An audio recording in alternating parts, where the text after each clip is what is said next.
आप सबको एक बार पुनः नमस्कार। आज गीता चर्चा का 11वां सोपान लेके आज सबके सम्मुख में प्रस्तुत हूँ। आज दिनांक 30 सितंबर आश्विन कृष्ण पक्ष की त्रयोदशी की तिथि है। गीता के तीसरे अध्याय कर्मयोग पर चर्चा चल रही है और अपनी पिछली चर्चा में मैं 19वें श्लोक तक आ गया था और अब सीधे मैं 20वें श्लोक पे आ जाता हूँ, जो कि इस प्रकार है। कर्मणा एव हि संसिद्धिम आस्थिता जनकादय लोक संग्रहम एवपि संपश्यन कर्तुम अर्हसि। इसका अनुवाद है, इस प्रकार जनकादि ज्ञानी जन भी आसक्ति रहित कर्म द्वारा एवं कर्म द्वारा ही परम सिद्धि को प्राप्त हुए थे। इसलिए लोक संग्रह को देखते हुए भी तू कर्म करने को ही योग्य है, अर्थात तुझे कर्म करना ही उचित है। यहाँ पे ज्ञानी जन में जनक जी की उपमा दी गई है। जनक जी के बारे में कहा जाता है कि वो राजा होते हुए भी बहुत बड़े ज्ञानी पुरुष थे। उनको विदेह की भी संज्ञा दी गई थी और उनके बारे में एक विचारणीय तथ्य यह भी है कि उनके दो गुरु थे। एक याज्ञवल्क्य जी थे, जिन्होंने की अष्टावक्र गीता की रचना की थी। उनके बारे में कहा जाता है कि वो बहुत बड़े ज्ञानी थे। दूसरे गुरु उनके याज्ञवल्क्य जी थे, जो बहुत बड़े योगी थे। तो दो गुरु हुए, एक अष्टावक्र जी, वो महान ज्ञानी, दूसरे गुरु याज्ञवल्क्य जी, वो महान योगी। तो उपमा भी दी गई है तो महान राजा की, जो कि विदेह कहे जाते थे और जो कि दो विशिष्ट और अपने श्रेष्ठ में सर्वोत्कृष्ट पुरुष थे, महान योगी याज्ञवल्क्य जी और महान ज्ञानी अष्टावक्र जी। तो उनकी गणना द्वारा भगवान कहते हैं कि जनक आदि ज्ञानी जन भी आसक्ति रहित होकर कर्म द्वारा ही परम सिद्धि को प्राप्त हुए थे। इसलिए तू भी उनकी तरह कर्म करने के लिए ही योग्य बन। तो भगवान की जो यहाँ पे वाणी है वो जनक जी की उपमा द्वारा हमें इस बात के लिए प्रेरित करती है। हम बार बार यहाँ हमें इसलिए कहते हैं कि भगवान ने जो बात अर्जुन को कही वो बात हमारे पे भी सार्वभौम सत्य है। कृष्ण अर्जुन का संवाद नर और नारायण का संवाद है, जीव का ब्रह्म से संवाद है। कृष्ण का अर्जुन से जो संवाद है वो दोनों गृहस्थ भी थे। कृष्ण भी गृहस्थ थे, अर्जुन भी गृहस्थ थे। कृष्ण नारायण थे, अर्जुन नर थे। कृष्ण ब्रह्म थे, अर्जुन जीव थे। यहाँ पे हम भी नर हैं, हम भी जीव हैं, हम भी गृहस्थ हैं। इसलिए उनका जो अर्जुन को जो भी वचन उन्होंने कहे हैं वो हमारे ऊपर भी उसी तरह से पूर्णतया अक्षर शत प्रतिशत सत्य है हमारे लिए भी। तो उन्होंने तीसरे अध्याय के 20वें श्लोक में राजा जनक की उपमा दे करके समझाया कि राजा जनक जैसे ज्ञानी भी कर्म करते थे, इसलिए तुझे भी कर्म करना होगा। आगे हम बढ़ते हैं तो गीता के तीसरे अध्याय के 21वें श्लोक पे आते हैं। यहाँ इस बारे में यह विचारणीय है कि तीसरे अध्याय के ये 7 श्लोक 21वें से लेके 27वें श्लोक संपूर्ण गीता के कर्म योग के सर्वोत्कृष्ट 7 श्लोक हैं। संपूर्ण गीता में जो इस कर्म सिद्धांत का प्रतिपादन किया गया है उसके ये सर्वोत्तम श्लोक हैं। इसलिए मैं चाहूँगा कि इन 7 श्लोकों को हम बड़े ध्यान से पढ़ें और सुने। मैं आज की चर्चा में मुख्यतः यहीं तक आज की चर्चा को मैं आज विराम दूंगा 27वें श्लोक तक, क्योंकि ये गीता के कर्मयोग के सिद्धांत का प्रतिपादन इसमें बड़े अच्छे ढंग से किया गया है। आगे आते हैं, अपनी वाणी को आगे इसमें बढ़ाते हैं और ये श्लोक इस तरह से है, यत् यत् आचरति श्रेष्ठ तत् एव इतरः जनः स एत प्रमाणम कुरुते लोक तत् अनुवर्तते। क्योंकि श्रेष्ठ पुरुष जो आचरण करता है अन्य पुरुष भी वैसा वैसा ही आचरण करते हैं। वह जो कुछ प्रमाण कर देता है समस्त मनुष्य समुदाय उसी के अनुसार बरतने लग जाते हैं। यह गीता का एक महावाक्य वाला श्लोक है। अध्याय 3 का 21वां श्लोक गीता का महावाक्य वाला श्लोक है। यहाँ भगवान कहते हैं कि श्रेष्ठ पुरुष जो आचरण करता है अन्य पुरुष भी वैसा ही आचरण करते हैं। इस समाज में जो लोग ऊंचाई को प्राप्त हैं, चाहे किसी भी फील्ड में हो, किसी भी क्षेत्र में हो, चाहे वो अधिकारी हो, चाहे गृहस्थ हो, चाहे राजनेता हो, चाहे डॉक्टर हो, इंजीनियर हो, बहुत बड़े प्रबंधक हो, शिक्षक हो, अगर उन्होंने कोई ऊंचाई प्राप्त की है तो उनके आचरण को देख करके ही समाज में अन्य लोग उसका अनुसरण करेंगे। इसलिए हमें अपने बात व्यवहार में, अपने सार्वजनिक जीवन में बड़े सिद्धांतों की रक्षा करनी पड़ती है, जिसे कहते हैं संस्कार। और वो संस्कार हम अपने बच्चों को देते हैं, गुरु होकर के अपने शिष्यों को देते हैं, और समाज में बड़े बुजुर्ग होकर के अपने अनुजों को देते हैं, अपने से छोटों को देते हैं। कहते हैं कि क्षमा बड़न को चाहिए छोटन को उत्पात, तो बड़े व्यक्ति को क्षमाशील भी होना चाहिए और बड़ा ही विचार करके अपने आचरण की गरिमा मर्यादा ये जैसे शब्द जो आए हैं उनका हमें पालन भी करना चाहिए। इस प्रसंग में मैं अपने जीवन में जब भी आधुनिक काल में कोई पुरुष को देखता हूं जो कि संपूर्ण ऊंचाई के बाद भी मर्यादा की पराकाष्ठा को पहुंचा और उस आचरण का वर्ण किया और वहन भी किया, तो हमारे पूर्व राष्ट्रपति स्वर्गीय श्री APJ अब्दुल कलाम साहब थे। मैंने उनके जीवन को बड़े ढंग से देखा है, उनकी लिखी हुई किताब विंग्स ऑफ फायर भी पढ़ी है, और मुझे कुछ प्रथम दृष्टया भी मौका मिला, सौभाग्य मिला कि मैं उनके बारे में जान सकूं। जब वो राष्ट्रपति से रिटायर हो करके दिल्ली में उनको जो आवाज़ मिला था वहाँ रहते थे, तो मैं दिल्ली में ही था, तो एक बार उनसे मिलने चला गया, तो उनके सेक्रेटरी से मिला, तो उन्होंने हमें एक ऐसे कक्ष में बैठाया जहाँ पर कि वो बैठ करके उनके आए हुए तमाम ईमेल को उनके सेक्रेटरी साहब देखते थे और हर एक क्षण एक ईमेल आता था और उनके दिए हुए दिशा निर्देश के अनुसार उस ईमेल का जवाब देते थे। हम लोग के सामने ही हो रहा था। फिर उन्होंने कहा जो ऐसे मेल होते हैं जिसका जवाब हमें समझ में नहीं आता है, तो मैं उनसे गाइडलाइन ले करके उसका जवाब देता हूँ। और इस बारे में यह भी विचारणी है कि वो रिटायर होने के बाद भी पूर्णतया कर्तव्य निष्ठा से कार्य करते रहे और किसी विद्यालय में व्याख्यान के दौरान ही वो कोलैप्स किए और वहीं पे मृत्यु को प्राप्त हुए। इसमें एक और अनुभव मेरे को जो देखने को मिला, शास्त्रा यूनिवर्सिटी है तमिलनाडु में, तंजावुर में, मैं वहाँ गया था। मैं भी उनका एक सम्मानित गेस्ट बन के गया था।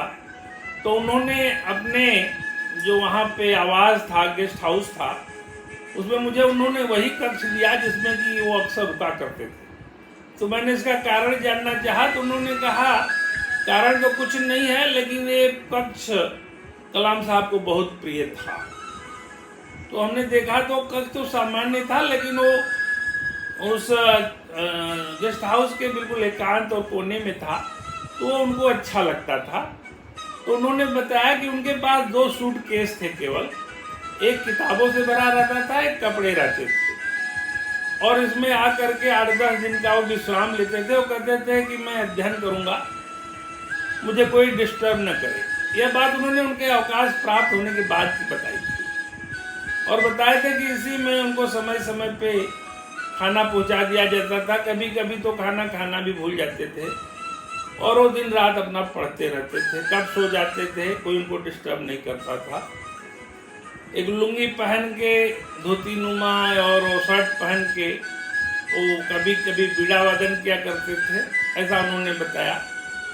और ये भी बताया कि गीता का 11वें अध्याय का पाठ वो प्रतिदिन करते थे।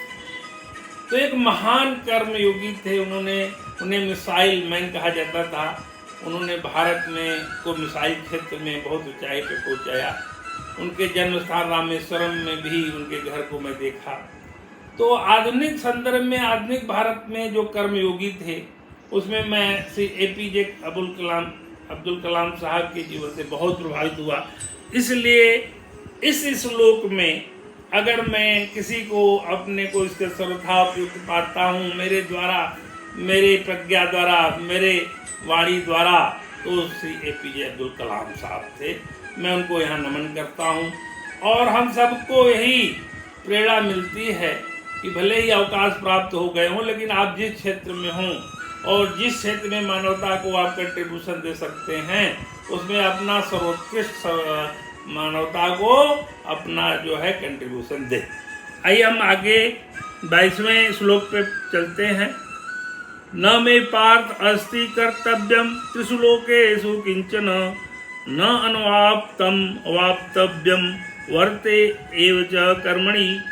भगवान अर्जुन से कहते हैं, इसलिए हे अर्जुन, तुझे इन तीनों लोकों में न तो कुछ कर्तव्य है और न कोई भी वस्तु प्राप्त करने योग्य वस्तु अप्राप्त है, तो भी मैं कर्म में ही बरतता हूँ। भगवान अर्जुन से कहते हैं कि इस जगत में ऐसी कोई चीज नहीं है जो कि मेरे को प्राप्त करनी है या जब मैं प्राप्त नहीं कर पाया हूँ, उसके बावजूद भी मैं कर्म करता हूँ। यह बात हम सब पे भी बड़े ही पूर्णतया लागू होती है। और इसकी वाणी को जरा, भगवान की वाणी को जरा इसमें भी देख लें।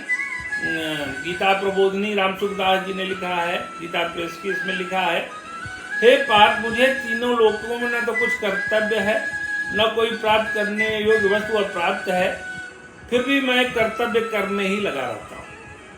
अब अगर हम देखें हम लोग को, मैं अपने जीवन को देखूँ, मैं भारत सरकार में उच्च पद से रिटायर हो गया हूँ, मुझे अच्छा पेंशन मिलता है और रहने के लायक एक अच्छा जीवन मैं जी रहा हूँ, किसी चीज़ की कमी नहीं है। लेकिन मैं कोशिश कर रहा हूँ गीता के अनुसार किए हुए, वाणी के अनुसार। ये गीता पे पीछे इतनी टीकाएँ हैं, कुछ आगे भी हैं, कुछ और भी हैं नीचे, कुछ अन्यत्र भी रूप में रखी हुई हैं।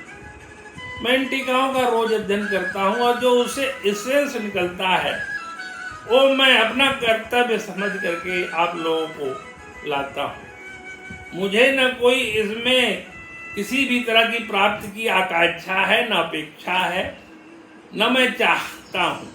मेरी यही चाहत है कि भगवान की वाणी को मैं सरलीकृत करके जन जन में पहुँचाऊँ। इस एक श्लोक ने मेरे को प्रेरित किया है कि तुम अपना कार्य करो। मेरे को विरोध का भी सामना करना पड़ा है। अभी कल ही एक बहुत बड़े विद्वान से मेरी वार्तालाप हुई। उन्होंने कहा कि आपको गीता कितनी समझ में आती है? हमने कहा हमें बिल्कुल नहीं समझ में आती। उन्होंने कहा मैंने गीता को बिल्कुल रट के झुट्टा लगा दिया है और फिर भी मेरे को समझ में नहीं आई कि भगवान ने अर्जुन से उनके ही भाई बंधुओं का वध करा दिया और आप कहते हैं कि अर्जुन बड़ा अच्छा कार्य किए। हमने कहा मैं आपको प्रणाम करता हूँ, मैं आपको गीता के 3रे अध्याय के 17वें श्लोक में फिट कर देता हूँ, क्योंकि आप महापुरुष हैं और महापुरुष के लिए कोई कर्तव्य शेष नहीं रह जाता।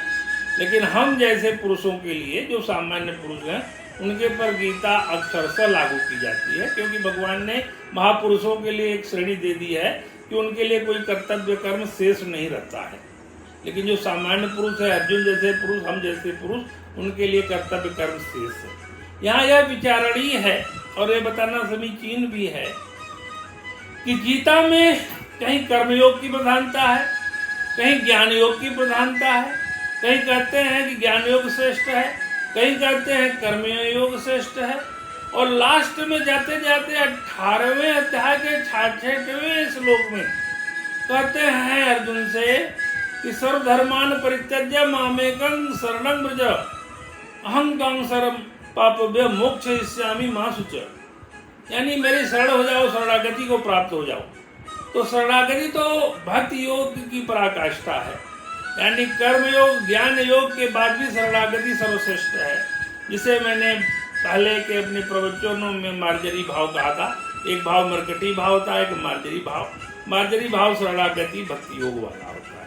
तो गीता क्रमशः उत्तरोत्तर विकास है। आज ही अगर हम कोई इसमें अपना दृष्टिकोण प्रस्तुत कर दें कि ये योग सर्वप्रथम है, तो ये बड़ा बेईमानी हो जाएगी, एक सही बात नहीं होगी। आगे बढ़ते हैं अगले श्लोक में, जो कि 23वां श्लोक है।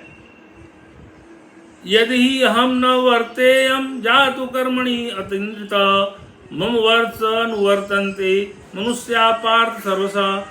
क्योंकि हे पार्थ, यदि कदाचित मैं सावधान होकर कर्मों में न बरतूं तो बड़ी हानि हो जाए, क्योंकि मनुष्य सब प्रकार से ही मेरे ही मार्ग का अनुसरण करते हैं। भगवान यहाँ खुद ही कह रहे हैं कि यदि मैं न करूं तो बहुत हानि हो जाए, क्योंकि लोग मेरे ही मार्ग का अनुसरण करते हैं। भगवान खुद कहते हैं कि मेरे लिए कोई कर्तव्य कर्म करना जरूरी नहीं है, फिर भी मैं कर्तव्य करता हूँ। यदि मैं नहीं कर्तव्य करूँगा तो बड़ी हानि हो जाएगी, क्योंकि लोग मेरा ही अनुसरण करते हैं। अब 23वां गीता प्रबोधिनी में 23वां श्लोक का अर्थ जरा देख लिया जाए। वो क्या कहते हैं? 23वां और 24वां मिला के कहते हैं। वो 24वां है, उत्सीदेयरुमे लोका न कुर्या कर्म चेदहम शंकरस्य च कर्ता स्यामुहन्यामिमा प्रजा। क्योंकि हे पार्थ, अगर मैं किसी समय सावधान होकर कर्तव्य कर्म न करूं तो बड़ी हानि हो जाए, क्योंकि मनुष्य सब प्रकार से मेरे ही मार्ग का अनुसरण करते हैं। यदि मैं कर्म न करूं तो सब मनुष्य नष्ट भ्रष्ट हो जाएं, और मैं वर्ण संकरता को करने वाला हूं, का इस समस्त प्रजा को नष्ट करने वाला बनूं। उन्होंने 23वां 24वां मिला करके कह दिया कि अगर मैं नहीं कर्तव्य करूं तो बड़ी हानि हो जाएगी, और मैं खुद समस्त प्रजा को नष्ट करने वाला बन जाऊंगा। इसलिए मेरे को कर्तव्य करना अति आवश्यक है। आगे हम बढ़ते हैं और 25वां 26वां दोनों मिला के पढ़ते हैं, तब बात और स्पष्ट हो जाएगी। सक्ता कर्मणि अविद्वांस यथा कुर्वन्ति भारत कुर्यात विद्वान तथा असक्त चिकीर्षु लोक संग्रहम। 26वां है, न बुद्धिभेदम जनयेत अज्ञानाम कर्म संगिनाम जोषयेत सर्वकर्माणि विद्वान युक्त समाचरण। इन दोनों का 25वां 26वां का मिला के अर्थ है, हे भरत वंशोद्भव अर्जुन, कर्म में आसक्त हुए ज्ञानी जन जिस प्रकार कर्म करते हैं, आसक्ति रहित तत्वज्ञ महापुरुष भी लोक संग्रह करना चाहता हुआ उसी प्रकार कर्म करे। सावधान तत्वज्ञ महापुरुष कर्मों में आसक्ति वाले अज्ञानी मनुष्यों की बुद्धि में भ्रम उत्पन्न न करें, प्रत्युत स्वयं समस्त कर्मों को अच्छी तरह से करता हुआ उनसे भी वैसे कर्म कराए। ज्ञानी जन को उन्होंने और दायित्वों से नवाजा है कि उनका ये भी दायित्व बनता है कि जिन अज्ञानी जन हैं उनसे वो कर्तव्य कर्म करवावें, तथा ज्ञानी पुरुष को चाहिए कि वो ऐसा ही कर्म करिए जैसे कि शास्त्र विहित कर्मों में आसक्ति वाले अज्ञानी कर्म करते हैं, वैसे ही ज्ञानी जन भी वैसे ही कर्म करें। और वो अज्ञानी पुरुष से भी वो कर्म कराएं, उनके बुद्धि में कोई भ्रम न रहे, तो उनसे भी वो कर्म कराने के लिए उनको उत्प्रेरित करें। यानी ज्ञानी लोगों को और बड़ा महती दायित्व उन्होंने दिया है कि वो अज्ञानी जन से भी कार्य करवाते रहें और उनके बुद्धि में कोई भ्रम ना रहे, इस बात का बराबर ध्यान दें। यानी ज्ञानी जन को भी कर्म कराने का दायित्व समझाया गया है और उनसे अपेक्षा की गई है कि वे अज्ञानी जन लोगों से भी काम कराएं, और जैसे आसक्ति वाले अज्ञानी लोग काम करते हैं वैसे ही आप भी अपने मन में कर्म के प्रति पूरा प्रेम रखते हुए कर्तव्य कर्म को करते रहें। तो बहुत बड़ा उन्होंने कर्म योग का प्रतिपादन किया है। ये गीता के जो 7 श्लोक हैं तीसरे अध्याय के 21वें से 27वें कर्म योग के सिद्धांत को समझने के लिए सर्वोत्कृष्ट हैं। अब अगला जो 27वां श्लोक है वो इस संपूर्ण गीता का एक महावाक्य है और इसको मैं अक्सर कोट करता हूँ। ये मेरा बड़ा ही प्रिय श्लोक है। वो इस प्रकार है, प्रकृते क्रियमाणानि गुणैः कर्माणि सर्वश अहंकार विमूढ़ात्मा कर्ता अहम इति मन्यते। हे अर्जुन, वास्तव में संपूर्ण कर्म सब प्रकार से प्रकृति के गुणों द्वारा किए जाते हैं, तो भी जिसका अंतःकरण अहंकार से मोहित हो रहा है ऐसा ज्ञानी मैं करता हूँ ऐसा मानता है। तो यहाँ उन्होंने साफ स्पष्ट करके कह दिया है कि सारे कर्म मेरी द्वारा बनाई हुई प्रकृति करती है, फिर भी अहंकार युक्त ये विमूढ़ आत्मा मानव ये समझता है कि यह कर्म मैंने किया है। तो यानी ये आदमी का अहंकार है और उसकी मूढ़ता है कि वो समझता है कि ये कर्म मैंने किया है। इसका भावानुवाद देख लें, संपूर्ण कर्म सब प्रकार से प्रकृति के गुणों द्वारा किए जाते हैं, परंतु अहंकार से मोहित अंतःकरण वाला ज्ञानी मनुष्य मैं करता हूँ ऐसा मान लेता है। वही बात है। इसकी व्याख्या है, जड़ विभाग अलग है और चेतन विभाग अलग है। क्रिया मात्र जड़ प्रकृति में ही होती है, चेतन में कभी कोई क्रिया नहीं होती है। क्रिया का आरंभ और समायता पदार्थ का आदि और अंत होता है, परंतु चेतन का ना आरंभ का समाप्ति ना आदि का अंत होता है। भगवान ने गीता में कर्म के होने में 5 कारण बताए हैं, प्रकृति, गुण, इंद्रियां, स्वभाव, 5 हेतु। तो इस प्रकार सारा काम प्रकृति करती है, भगवान द्वारा बनाई हुई प्रकृति करती है, परंतु अहंकार विमूढ़ आत्मा मानव ये समझता है कि मैंने किया है। गीता के तीसरे अध्याय के 27वें श्लोक की जब व्याख्या में पढ़ रहा था तो इसके समानार्थी भी 2 श्लोक मिले, जो कि गीता के 7वें अध्याय का एक 24वां श्लोक है और एक गीता का 9वें अध्याय का 11वां श्लोक है। पहले 7वें अध्याय का 24वां श्लोक का अर्थ समझ लें। बुद्धिहीन मनुष्य मेरे परम अविनाशी और सर्वश्रेष्ठ भाव को न जानते हुए अव्यक्त मन इंद्रियों से पर मुझ सच्चिदानंद घन भी परमात्मा को मनुष्य की तरह शरीर धारण करने वाला मानते हैं। तो वही कहते हैं कि बुद्धिहीन मनुष्य ही मेरे को शरीरधारी मानते हैं। और इसी तरह से उनका 9वें अध्याय का जो एक 11वां श्लोक है उसका भी अर्थ देख लें तो इसमें थोड़ा क्लैरिटी हो जाएगी।